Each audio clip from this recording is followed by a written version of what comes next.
Te entregamos esta mañana, Señor, y te pedimos en el nombre de Jesucristo que seas tú hablando a nuestros corazones, Señor. Que la palabra que hoy se va a compartir en este púlpito, Señor, sea primeramente de tu boca, Señor. Que venga de tu corazón para que nosotros no podamos poner ninguna resistencia a ella, Señor. La recibamos, la entendamos, la atesoremos y la guardemos en nuestros corazones, Señor, para tu gloria y honra. Gracias por este tiempo, gracias por permitirnos estar aquí. Y solo podemos decir, Señor Jesucristo, te amamos y tú eres la razón de nuestra existencia. Amén y amén. ¿Pueden tomar sus lugares? Vamos a comenzar el servicio de hoy y bueno, las personas que han estado asistiendo regularmente han visto que hicimos una serie de prédicas donde hablamos acerca de los niveles en que nosotros podemos llegar a una intimidad con Dios, que ese es el anhelo más alto que pudiéramos tener como personas, llegar a tener una intimidad con Dios. Pero todo esto no tiene ningún sentido si nuestras vidas no cambian. Porque tener una intimidad con Dios significa verdaderamente transformar nuestra manera de vivir. Nadie puede decir que el Señor llegó a su vida si ésta no ha sido verdaderamente tocada y transformada. De manera que en ese proceso de transformación es obvio que vamos a vivir muchas situaciones. Jesús jamás nos prometió que todo iba a ser miel sobre hojuelas y que todo iba a estar excelente y que todo nos iba a salir muy bien. Él prometió que iba a estar con nosotros todos los días. ¿Hasta cuándo? Hasta el fin del mundo. Esa es la promesa. Y esa es la esperanza en la que nosotros tenemos que afianzarnos, de saber que pase lo que pase, no importa lo que esté sucediendo en mi vida, Jesús está conmigo. Amén.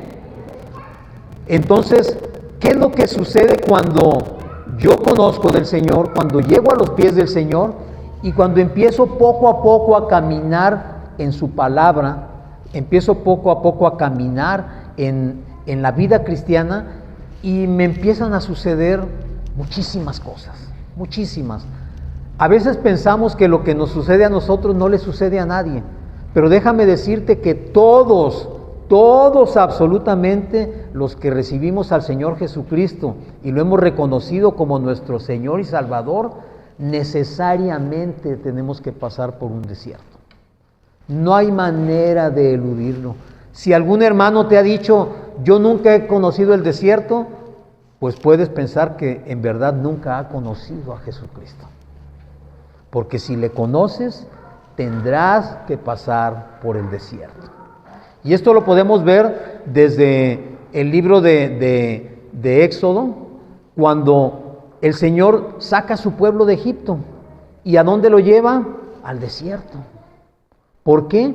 Porque en el desierto es donde tú y yo aprendemos a depender de Dios. Mientras no aprendamos a depender de Dios, la cosa va a estar muy, muy difícil de verdad. La cosa va a ser tremenda. Y aunque pareciera que lo tremendo es lo que estamos pasando, peor sería no pasar por allí. Porque significaría que no estamos avanzando nada. Y cuando estaba yo meditando acerca de esto, el Señor me llevó precisamente al libro de Éxodo, en Éxodo 10, del 1 al 20. En Éxodo nos habla acerca de las plagas que Él mandó sobre el pueblo de Egipto. ¿Para qué? Para que todos pudieran ver que era Él sacando a su pueblo, que era Él haciendo lo que nadie podía hacer. Y sabemos porque en el libro de Éxodo nos lo dice, que hubo 10 plagas. Y en cada una de esas plagas, Dios le da la oportunidad a Faraón de dejar libre al pueblo, de dejarlo salir. Sin embargo, Faraón no lo hace. ¿Por qué? Porque también Dios mismo dice la palabra que Él endureció su corazón. Y a veces pudiera ser algo ilógico decir, bueno, si Dios me quiere sacar de donde estoy, si Dios me quiere rescatar de donde estoy, ¿por qué permite que me sucedan todas estas cosas? ¿No sería más fácil que me sacara y me dijera, Óscar, ya no te preocupes, hijo, vente, ya te voy a poner en este lugar y aquí vas a estar seguro y aquí no te va a pasar nada, nadie te va a tocar, nadie te va a hablar mal, nadie te va a sacar la lengua, tú vas a estar bien y a partir de este momento toda tu vida va a ser caminar sobre pétalos de rosa? Pero no es así. Cada una de las plagas que Dios mandó sobre el pueblo de Egipto tenía un propósito. Porque ciertamente lo que Dios demostró ahí es que Él era infinitamente más poderoso y superior a cualquier dios que pudieran tener los egipcios. Ellos confiaban en sus dioses, el Señor les demostró que sus dioses no servían para nada. Y fueron 10 plagas, y en Éxodo 10, del 1 al 20, nos habla acerca de las plagas de las langostas. ¿Sí? ¿Ya lo tienen en sus Biblias? Si alguien no trae Biblia, les recuerdo que aquí al frente hay, pueden levantarse, tomar una y usarla para que no se pierdan de nada. Éxodo 10, del 1 al 20.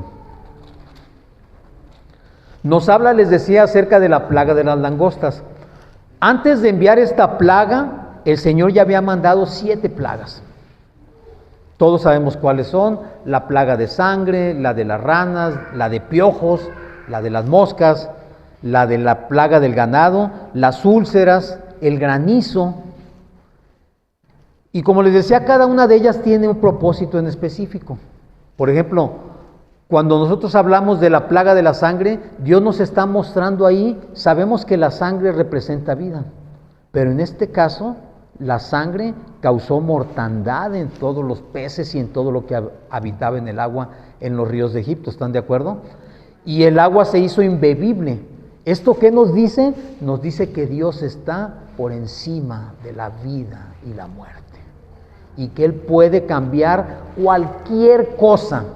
La vida la puede transformar en muerte, pero su mejor trabajo es transformar la muerte en vida.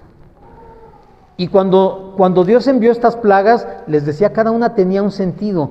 Algunas, por ejemplo, nos mostraban que Dios puede cambiar todo tu entorno completo. Por ejemplo, la de las ranas, imagínense en el desierto de repente estar invadido de ranas que estaban en cada centímetro de la tierra, de las paredes, los pisos, en las casas, en las camas, sobre las personas. Cuando fue la de piojos, pues no creo que a nadie le guste y le sea agradable traer piojos, ¿verdad? ¿Por qué? Porque representan una molestia y representan animales que te están chupando la sangre, que se están alimentando de ti. Así como el mundo se alimenta de ti, el pecado se alimenta de nosotros. Y todas esas cosas, las moscas, por ejemplo, la mosca, ¿qué representa? Suciedad. Donde hay pestilencia, hay moscas. ¿Sí se han dado cuenta de eso? Si hay algo que esté podrido, ahí están las moscas. ¿Qué nos dice el Señor? Que Él puede, sobre toda la podredumbre del mundo, Él puede cambiar la situación. Y me llama la atención porque ya comenzando a leer Éxodo 10, 1 dice, Jehová dijo a Moisés, entra a la presencia de Faraón porque yo he endurecido su corazón. ¿Se dan cuenta? Y el corazón de sus siervos para mostrar entre ellos estas mis señales y para que cuentes a tus hijos y a tus nietos las cosas que yo hice en Egipto y mis señales que hice entre ellos, para que sepáis que yo soy Jehová. Dice entonces vinieron Moisés y Aarón a Faraón y le dijeron, Jehová el Dios de los hebreos ha dicho así, ¿hasta cuándo no querrás humillarte delante de mí? Deja ir a mi pueblo para que me sirva. Y si aún rehusas dejarlo ir, he aquí que mañana yo traeré sobre tu territorio la langosta, la cual cubrirá la faz de la tierra, de modo que no pueda verse la tierra, y ella comerá lo que escapó, lo que quedó del granizo. Comerá asimismo todo árbol que os fructifica en el campo. No lo vamos a leer todo, ustedes ya lo leen en su casa. ¿Qué le está diciendo el Señor a través de Moisés a Faraón? Lo primero que le pregunta, ¿hasta cuándo? ¿Hasta cuándo no querrás humillarte delante de mí?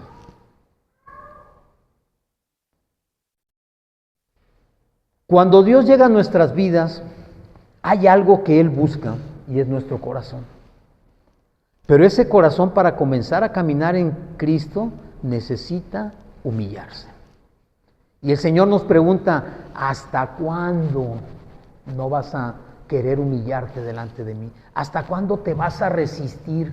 ¿Hasta cuándo va a permanecer tu necedad de no doblar tus rodillas delante de mí? ¿Hasta cuándo? ¿Qué necesitas? Ya te mandé muchas plagas, ya viste mi poder en cada una de ellas. Habla de la plaga del granizo. ¿Recuerdan en temporada de lluvias lo que produce el granizo? ¿Se dan cuenta que cuando cae granizo, todas las plantas, todos los árboles quedan pelones totalmente? Quedan limpios, sin hojas, sin ramas, quedan totalmente, como decimos coloquialmente, despelucados. Pero quedan unas ramitas por allí, unas hojitas por allí que sobrevivieron, pero la gran mayoría están en el piso, es decir, ya no sirven para nada. Ya no sirven para dar sombra, ya no sirven para nada. Pero algunas cositas que todavía sobreviven, algunas hojitas, o quizás algún fruto que todavía quedó por allí colgado de la rama, dice el Señor, si no te bastó esto, te voy a enviar langostas. ¿Y la langosta qué va a hacer? La langosta es implacable, esa se come todo, absolutamente todo. Si hay un árbol completo, lo deja peloncito en ramas. Ahora imagínense uno que ya está pelón, ¿qué quedará de ese árbol o de esa planta? Nada, nada. Pero a veces Dios nos dice, si no entiendes, si no crees lo que te estoy diciendo, si no me haces caso, necesito podar y quitar hasta lo último. Y nos deja aparentemente indefensos, endebles, sin ninguna protección, sin nada de en lo que nosotros confiábamos. Porque, por ejemplo, cuando fue la plaga del ganado, allí tú puedes ver que Dios dijo, ¿esta es tu confianza? Lo que te sostiene, de donde te alimentas, de donde vives, las vaquitas que cuidas y las vaquitas que te dan leche, que te dan carne, ahí está tu confianza. Pues para que veas que no, acabó con todo el ganado. Y aquí nos está diciendo, si todavía hay algo en ti, hay alguna raíz atada y amarrada a lo que tú confiabas antes de mí, la voy a quitar. Y dice, antes decía, y yo he endurecido el corazón de Faraón. Es decir, Faraón representa el gobierno del mundo, representa a las personas que están alrededor de nosotros en el mundo. Y es como cuando te pasa todas estas cosas que aparentemente suceden malas y te dicen, ya ves, te está yendo peor ahora que según tú conoces del Señor, ¿verdad? Pero el Señor dice, necesito que humilles tu corazón. Hasta que no te deshagas de todo aquello, hasta entonces vas a empezar a ver la gloria mía sobre tu vida. Y dice pues que Faraón obviamente no dejó ir al pueblo, vino la plaga de langostas y acabó con todo lo que había. Así muchas veces tiene que suceder, como les decía, en nosotros, porque es necesario que Dios quite todo, absolutamente todo, porque a veces nosotros estamos recargando nuestra confianza o nuestro motivo de vivir en cosas que no es que sea malo estar dedicadas a ellas, pero que se convierten en nuestros ídolos, en nuestros dioses. El trabajo, la familia incluso, la esposa, el esposo, los hijos, los amigos, se convierten en ídolos y los hemos puesto antes que a Dios. Y nosotros creemos que ya pasamos todo lo peor que se podía pasar, pero ¿qué crees? Si no entendiste, te faltan 3 plagas más. ¿Quién va a decidir esto? Ya lo hablamos en las prédicas anteriores. Lo decides tú. Porque el tiempo que vas a tardar en llegar al nivel de tener una intimidad con Dios va a depender, y se los dije la vez pasada, es directamente proporcional al tamaño de tu necedad. Mientras más necio eres, más tiempo vas a tardar. ¿Por qué? Porque Dios quiere tu corazón humillado, porque ¿sabes una cosa? Dios quiere no solamente tu corazón, Dios quiere el corazón de toda tu familia. Porque tenemos un Dios tan hermoso que no te quiere salvar solamente a ti, quiere salvar a todas tus generaciones. Y para hacer esto, necesita, ¿qué crees? Necesita, en alguna parte de la palabra lo dice en Proverbios, tu corazón precioso. Dice, habla acerca de la mujer que va cazando el corazón precioso del hombre, del varón. Está comprobado, y esto son estadísticas, esto nada tiene que ver con la palabra, que cuando el varón llega a los pies de Cristo, el 93% de las familias llegan a los pies del Señor. Aquí tenemos una familia que el varón fue el primero y toda su descendencia son puras mujeres, ¿verdad? ¿Ustedes? ¿Nina? Sí, ¿verdad? Son puras mujeres, tus hijas. Todos llegaron a los pies del Señor. ¿Pero por qué? Porque el varón fue el primero que dobló rodillas. Y el varón fue el primero que dijo sí. Y también las estadísticas dicen que cuando es la mujer, solamente el 13% de las familias se convierten completamente. Y cuando es alguno de los hijos, ¿qué creen? Solamente el 3 o el 4% de las familias llegan a los pies del Señor. Entonces, ¿qué tenemos que hacer? Precisamente, a veces porque así lo decide el Señor, la primera que llegue es la mujer. Pero muchas veces la mujer se queda únicamente recibiendo ella. Y eso es algo que sucede. Yo lo he visto, que por ejemplo, en mi caso, yo fui el primero en llegar a los pies del Señor, y cuando el varón llega a los pies del Señor, a uno le parece increíble lo que está sucediendo en su vida, y uno quiere que todo el mundo lo sepa. Y la mujer muchas veces se queda callada y se lo guarda y lo vive ella, pero no lo comparte por miedo a compartir con la familia o con la pareja. Y se frena el propósito de Dios, porque Dios lo que quiere es precisamente que no solamente tú, sino toda tu familia venga a conocerle.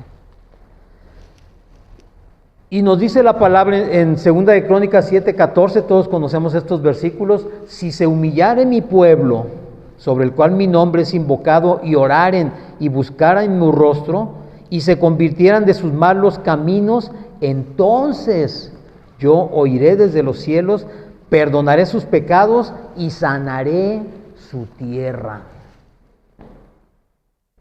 Fíjate qué importante es esto. ¿Qué puedes entender tú con sanar tu tierra? Yo no soy campesino, pero creo entender que, por ejemplo, una tierra que está desgastada, una tierra que está árida, una tierra que está llena de piedras o incluso de restos minerales, no sirve para sembrar. Tú la puedes arar, pones sobre de ella semillas y no crece nada. La tierra tiene que ser limpiada y sanada. Y a esa tierra a la que se refiere el Señor aquí son nuestras vidas, nuestro corazón. Esa tierra donde la semilla de la palabra va a ser sembrada. Y si esa tierra no es apta, no está limpia, no ha sido tratada para recibir la semilla, no va a dar fruto, ni siquiera va a crecer la planta. O comenzará a crecer y, como dice la parábola del sembrador, quizás se seque, quizás el sol la seque, quizás se la coman los pájaros, pero no va a fructificar en esa tierra. Por eso dice el Señor, yo sanaré su tierra. Es decir, yo voy a sanar sus corazones. Yo voy a preparar los corazones de cada uno de los elementos de la familia para que allí entre mi palabra, prospere y dé fruto. ¿Pero qué necesitas hacer para esto? Humillarte. Dice, si se humillare mi pueblo, y nos recalca, sobre el cual mi nombre es invocado. Es decir, no le está hablando a los que no le conocen. Le está hablando a los que sí le conocen. A aquellos donde su nombre es invocado. Nosotros nos pasamos a veces el día gritando aleluyas y gloria a Dios y Cristo viene, pero nuestra vida realmente no está siendo una vida conforme a la voluntad de Dios. Nos quedamos únicamente de la lengua para afuera, porque nuestro orgullo, nuestro corazón, nuestra identidad, nuestra personalidad se resiste a humillarse delante del Señor. Porque a veces pensamos que humillarse es perder. Como el mundo nos ha enseñado eso, nadie te debe humillar. Pero no entendemos que humillarse delante de Dios es rendirse. Cuando tú estás, bueno, espero que nunca hayas estado en medio de un conflicto bélico, no sé si a ti te ha tocado ver cuando menos en películas, cuando ya no pueden más contra el enemigo que los está acechando, ¿qué hacen? Se rinden, ¿verdad? Sacan una bandera blanca o salen con las manos en alto, entregan las armas y dicen, nos rendimos. ¿Estás de acuerdo? El Señor quiere que hagas lo mismo, pero delante de Él. Que tú llegue un momento en que digas, Señor, yo ya no puedo más. Yo soy incapaz de salir de esto. Las armas que yo tengo, las que yo sé usar, mi trabajo, mi familia, mis habilidades, no me sirven de nada. Entonces me rindo delante de ti. Y el rendirse delante del Señor es ganar. Es ganar, porque cuando tú te rindes delante del Señor, le estás entregando tu vida al Creador de la vida. Le estás entregando tu persona a tu Creador. Y le estás entregando tu trabajo, tus familias, tus finanzas, todo lo que tú mueves a quien sí lo sabe manejar perfectamente y lo puede hacer fructificar de una manera increíble. Y a veces yo he conocido mucha gente que le cuesta trabajo creer que Dios puede hacer las cosas. A veces decimos, Dios es poderoso, Dios puede cambiar esta situación, pero si nunca has visto sobre tu vida la mano de Dios, ¿cómo puedes decir que Él es poderoso? Si nunca ha traído sanidad a tu cuerpo, ¿cómo puedes decir que Dios sana? Si nunca te ha prosperado, y no me refiero únicamente a lo económico, si nunca te ha prosperado, ¿cómo puedes decir que Dios es un Dios de prosperidad? Para poder declarar que Dios es esto, necesitamos vivirlo. Porque cuando lo vives, nadie te puede decir que Dios no lo puede hacer. Y para vivirlo es necesario rendirte delante de Él, humillarte ante Él y entregarle tu vida. Es la única manera en lo que lo vas a ver. Yo tengo hermanos, incluso hermanos pastores que dicen, yo no creo que los milagros todavía existan, porque nunca he visto uno. Yo les digo, pues, si no lo crees, nunca vas a ver uno. Necesitas creerlo, necesitas creer que Dios es el mismo ayer, hoy y dentro de los siglos, y que Jesús es el mismo ayer, hoy y siempre también. Si tú no puedes creer eso, pues ¿cómo vas a poder creer que va a obrar milagros sobre tu vida? Y si no lo crees, como decía Jesús, al que cree, todo le es posible. Quiere decir que si no crees, perdóname mi hermano, pero no lo vas a ver. Necesitas creerlo. Y cuando lo crees y lo ves, entonces puedes hablar con seguridad de ese Dios en que tú dices que crees. ¿Sí? Fíjense nada más, qué incongruente es esto. La gente sale, todo lo puedo en Cristo que me fortalece. ¿Sí o no? Sí, ¿verdad? Todo lo declaramos. Y en el primer problema, en la primer palabra contraria que nos dicen, en la primera situación que se nos presenta, ya estamos con el ánimo caído. Entonces, ¿será verdad que todo lo puedo en Cristo que me fortalece? No, ¿verdad? Es de la lengua para afuera. Para que esto sea cierto, tiene que ser interno, creerlo de verdad, declararlo en verdad y confiar que así va a ser. Todo lo puedo en Cristo que me fortalece. Oye, pero te van a embargar. Todo lo puedo en Cristo que me fortalece. Y el Señor me va a librar de esta. Y el Señor te libra. Pero necesitas creerlo, humillarte. Humillarte porque, como dice en la primera carta de Pedro 5, 6 y 7, primera carta de Pedro capítulo 5, versículos 6 y 7.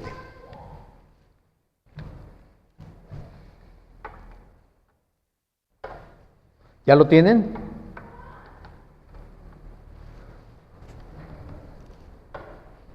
¿Ya? Díganme amén cuando lo tengan, por favor. Ok. Dice, humillaos bajo la poderosa mano de Dios, para que os exalte cuando fuere tiempo, echando toda vuestra ansiedad sobre Él, porque Él tiene cuidado de ustedes.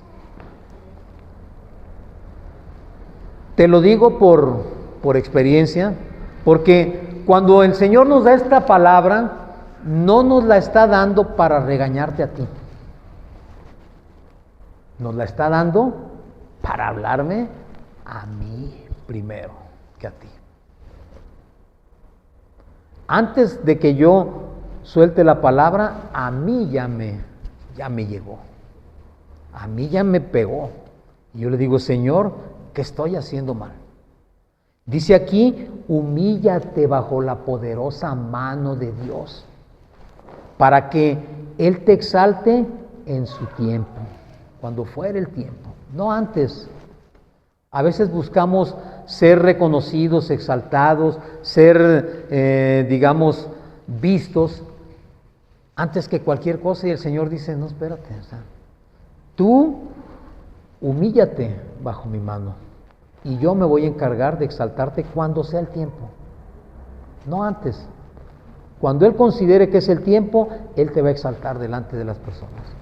Y exaltarte no para que tú veas qué bueno eres o qué grande eres, no, para que te des cuenta lo que Dios ha hecho en tu vida, porque tú decidiste humillarte bajo su mano poderosa.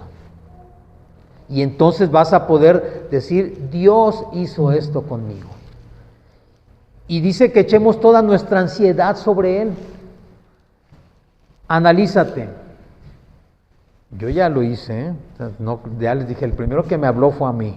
Yo ya me analicé, no les voy a decir lo que vi, pero no fue bueno lo que vi, no me gustó. Él dice que echemos toda nuestra ansiedad sobre Él. ¿Hoy amaneciste con algún problema? Te pregunto. ¿Hoy amaneciste con algo que no te agradó? ¿Alguna noticia que no te gustó? ¿Hoy amaneciste con alguna preocupación? Pues el Señor te está diciendo que eches esa ansiedad, la eches sobre Él. ¿Ya lo hiciste? Pregunto, Yo pregunto porque cuando yo estaba leyendo esto, y no es la primera vez que lo leo, obviamente, lo he leído muchas veces, pero cuando lo estaba leyendo dije, pues Señor, ¿qué me estoy preocupando? Yo tengo que echar toda mi ansiedad sobre ti. Aquí dice, ¿por qué? Simple y sencillamente porque Él tiene cuidado de ti y de mí. Entonces, si Él cuida de mí, pues ¿para qué ando yo cargando con esa ansiedad? Si yo no la puedo resolver. Si yo no puedo hacer nada, yo no puedo cambiar el carácter de nadie ni las palabras de nadie. Entonces, si no puedo, ¿para qué cargo esa ansiedad? Pero necesito entenderlo para decidirme a echarla sobre Él, confiando en que Él va a cuidar de mí. Nadie más va a cuidar de mí sino Él. Si es una enfermedad, pues Señor, ya me cansé de andar cargando con esto. Perdóname, pero tu palabra dice que la eche sobre ti. Ahí te va, Señor. Te entrego mi enfermedad, te entrego mi escasez, te entrego mis problemas familiares, te entrego mi falta de trabajo, te entrego todas las cosas que me están dañando en este momento, Señor. Te las entrego, porque tú dices que te las eche encima y yo estoy acá queriendo abrazarlas. Entonces, Señor, ya no son mías, te las entrego. Y además estoy seguro que tú vas a cuidar de mí.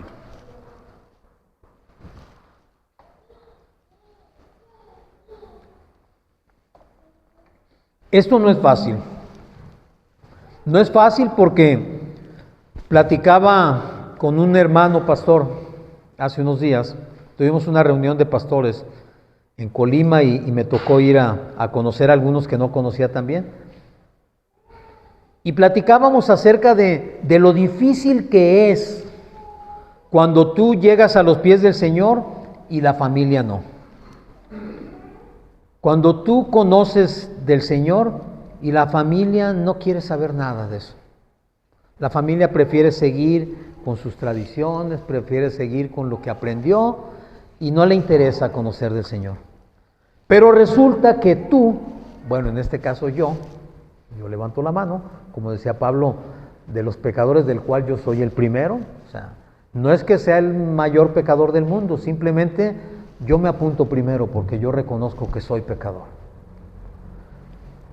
Y cuando tú fuiste una persona que fue totalmente todo lo contrario a lo que la palabra dice, que no te portaste bien, que fuiste avaro, que fuiste engañador, que fuiste quizás,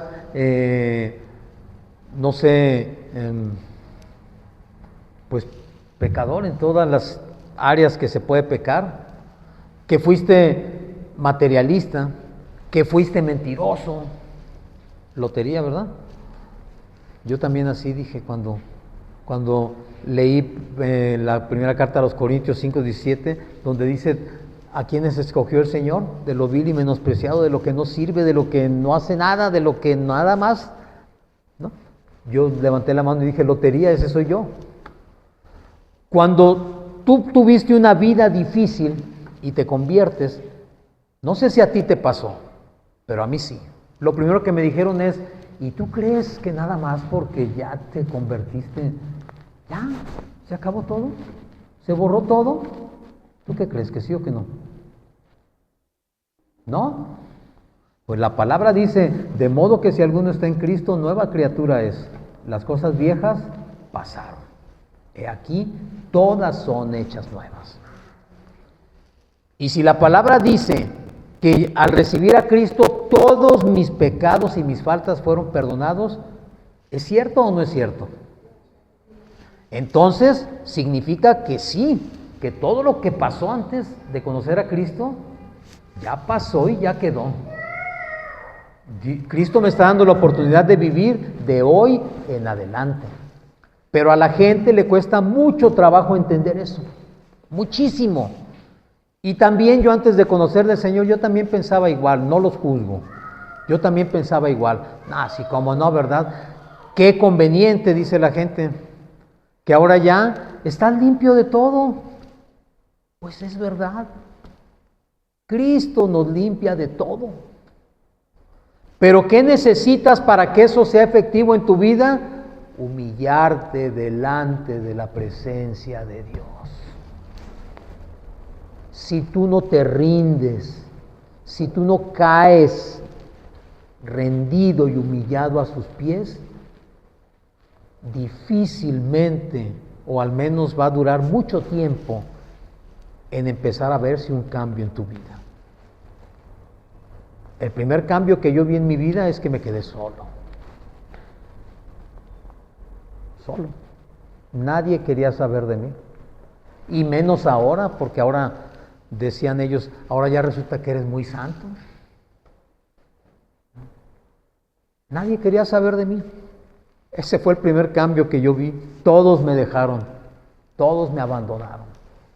Tenían razón para hacerlo, pero a pesar de eso, lo hicieron. Pero además, créemelo, si tú crees que yo empecé, porque yo cuando llegué a los pies del Señor tenía 6 meses sin conseguir trabajo, no creas que conseguí trabajo al día siguiente, duré otros 6 meses sin conseguir trabajo. Pero cuando esto sucedía, yo pensaba, porque mi corazón así lo creyó, decía, es que si Él dijo que así tiene que ser, así tiene que ser. ¿Y tú crees que yo no me lamentaba de muchas cosas? Yo sí, en un principio, pensaba, pues ¿cómo es posible que yo, siendo una persona que quiere trabajar, una persona que tiene algunas habilidades que Dios me dio, que tiene una carrera, que sabe hacer cosas, que sabe vender, que sabe dirigir grupos de venta y no conseguir trabajo? Y darte cuenta que todo aquello que sabes no servía para nada. Porque a cuantas empresas y personas recurrí, todos me decían, no. Gracias. No sé si alguna vez has pedido trabajo tú. Nosotros le llamamos. Y tú sabes cuándo llega esa llamada, ¿verdad? Nunca te hablan. Pero ahí estás tú esperando que te hablen. Cuando yo conocí del Señor y me dijeron, tienes que aprender a depender de Él, dije, pues, tengo que aprender. Y si esta es la manera en que tengo que aprender, Señor, no te tardes mucho porque no sé qué va a pasar con mi vida, ¿verdad? Pero Él sí sabía lo que iba a pasar con mi vida. De tal manera que, como te dije hace unos minutos, para poder decir y hablar de que Dios es poderoso, de que Dios es proveedor, de que Dios es sanador, de que Dios es el Dios de los ejércitos, de que delante de su presencia nada ni nadie se resiste, necesitas vivirlo. Y para vivirlo, aunque te cueste trabajo todavía, necesitas humillarte delante de Él. Mientras no lo hagas, no lo vas a ver. Vas a hablar quizás y a conocer el Dios que lees en la Biblia, a conocer el Dios que te han platicado, pero es necesario que tú conozcas que ese Dios poderoso es tu Dios personal. Es tu Dios que te cuida. Es tu Dios que te habla a ti. Además de que le habla a los demás, pero a ti en lo personal te habla, que te busca, que te cuida. Y que aunque no lo puedas creer, aún sin trabajo, aún sin tener los recursos, seguía habiendo provisión. ¿Quieres ver un Dios proveedor? Entrégale tu provisión a Él y vas a ver cómo Él se encarga de la provisión. Los que le conocen en ese punto saben que milagrosamente, a veces no sabemos cómo, pero el dinero alcanza, las cosas están carísimas, pero no dejas de comer. Dices tú, ¿con qué voy a comprar el kilo de frijol? Llega el kilo de frijol. Pero necesitas confiar plenamente en Él. Allí mismo en la primera carta de Pedro, en el capítulo 2, versículo 10, primera carta de Pedro, 2, 10. Vamos a leer desde el 9. Cuando Cuando uno anda mal en cualquier aspecto de la vida, llegas a pensar, porque también te lo llegan a decir, que tú estás fuera de la gracia de Dios. Que tú, pues, como eres, ¿cómo crees que Dios te va a hacer un milagro si eres malo? ¿Cómo crees que Dios te va a escuchar si tú nunca vas al templo? ¿Cómo crees que Dios te va a escuchar y a atender si haces puras cosas malas? En la primera carta de Pedro, capítulo 2, versículo 9, dice: mas ustedes son linaje escogido, real sacerdocio, nación santa, pueblo adquirido por Dios, para que anuncie las virtudes de aquel que les llamó de las tinieblas a su luz admirable. Ustedes que en otro tiempo no eran pueblo, pero que ahora son pueblo de Dios, que en otro tiempo no habían alcanzado misericordia, pero ahora han alcanzado misericordia. ¿Éramos pueblo? No. ¿Veíamos la misericordia de Dios en nuestras vidas? No. Pero ahora somos pueblo. Y ahora podemos ver las misericordias de Dios todos los días sobre nuestras vidas. Y esas misericordias, como dice la palabra, son nuevas cada mañana. Tú puedes confiar en que si hoy hubo provisión para comer, mañana habrá provisión también. En que si hoy recibiste sanidad o calmaste un dolor que traías, mañana también va a suceder eso. Que si hoy tu pareja, tu familia te dirigió palabras ya no tan duras, mañana va a ser igual. ¿Por qué? Porque cuando recibes a Jesús y adquieres la paternidad de Dios, que te haces hijo de Dios, Dios es un Padre perfecto, amoroso y con todos los recursos, que ama a sus hijos. Pero para poder ser hijo de Él, tú sabes que tienes que reconocerlo como Señor y Salvador.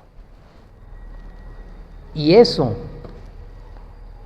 cuesta mucho trabajo también a veces, porque lo mismo nuestro orgullo, nuestro ego, nos detiene a hacerlo. Por eso cuando tú le recibes como tu Señor y Salvador, estás presentando y humillando tu corazón delante del Padre.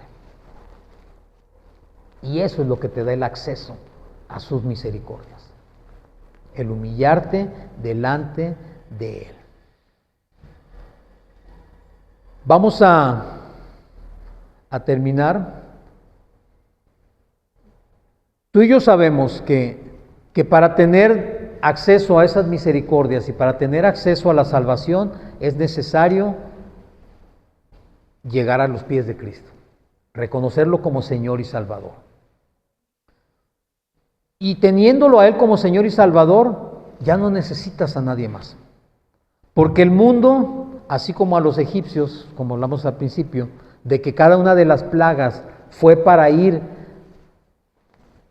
por decirlo de alguna manera, ir eliminando a cada uno de los dioses en los que ellos confiaban. O sea, Dios demostrando que es superior a todo eso, Dios también te muestra que tú ya no necesitas recurrir a nadie más. Porque si tienes a Jesucristo, tienes al único mediador que hay entre Dios y los hombres. Así dice la primera carta a Timoteo 2:5. Dice: porque hay un solo Dios y un solo mediador entre Dios y los hombres. ¿Quién es? Jesucristo, hombre.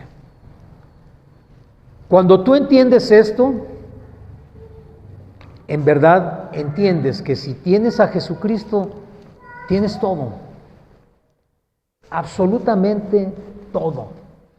Por eso cuando nos quedamos, como en mi caso, sin familia y sin amigos, pues tienes que entender que si tienes a Jesús, no te va a faltar nada.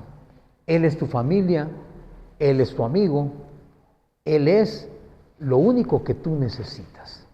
Por eso, en la prédica anterior que hablamos acerca del último nivel donde ya tenemos una intimidad con Dios y que hacemos un pacto con Él, nosotros podemos estar seguros de que en esa intimidad Jesús siempre va a estar a nuestro lado.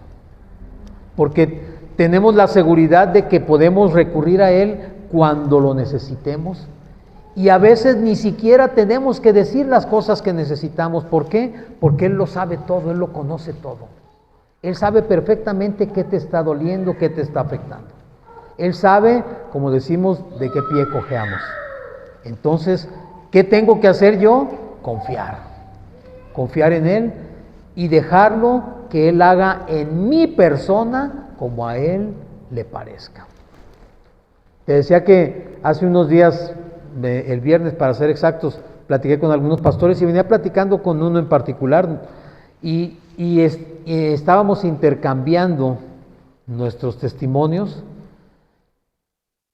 Y cuando tú escuchas los testimonios de otra persona y ves que muchos de esos testimonios son muy parecidos al tuyo, y te das cuenta cómo Dios en todo momento, desde que puso sus ojos en ellos, Dios los está respaldando, tú dices, wow. O sea, yo le decía, y algo que a mí en lo personal sí me pregunto muchas veces, yo los escucho hablar a muchos de mis hermanos pastores que dicen, hace 30 años cuando el Señor me llamó, hace 40 años cuando el Señor me puso en el camino, hace 50 años que pasó esto, y yo digo, wow. Y yo a los 50 años apenas le estaba conociendo. Yo no puedo decir hace 30 años, ¿por qué? Porque yo recibí al Señor hace 13 años. Pero luego les digo, bueno, tú ya viviste muchos años al servicio del Señor. Yo no sé cuántos vaya a vivir, pero yo creo y espero en Dios que si Él me llamó a los 50 años y a los 60 nos puso al frente de una obra, pues cuando menos yo creo y espero que Dios me va a dar unos 20 años para poder hacer algo y dejar un legado que valga la pena, ¿no? Pero no importa, si Dios me llama mañana, yo estoy seguro que es porque mi tiempo llegó. Y porque lo que Él quería que yo hiciera, ya está hecho. No sé quién vaya a continuar aquí, pero lo que sí sé es que el tiempo que Dios nos regale son los mismos años que le vamos a servir día y noche. Todos los días de nuestra vida. Los que nos queden, no sé cuántos sean, yo sí espero en Dios que sean cuando menos 20, pero si no son 20, los que sean. ¿Por qué? Porque lo importante es que tú entiendas que cuando Cristo llegó a tu vida, no llegó para que tú vengas el domingo nada más a estar sentado un rato aquí. Él llegó para transformar todo tu entorno familiar, todo tu entorno económico, social, personal, de salud. Él llegó a transformarlo todo. No se lo impidas, no lo frenes, no resistas la voluntad de Dios. Más bien, humíllate bajo su mano poderosa para que Él en su tiempo te exalte. Amén. Amén. Si vas a aplaudirle, apláudele al Señor.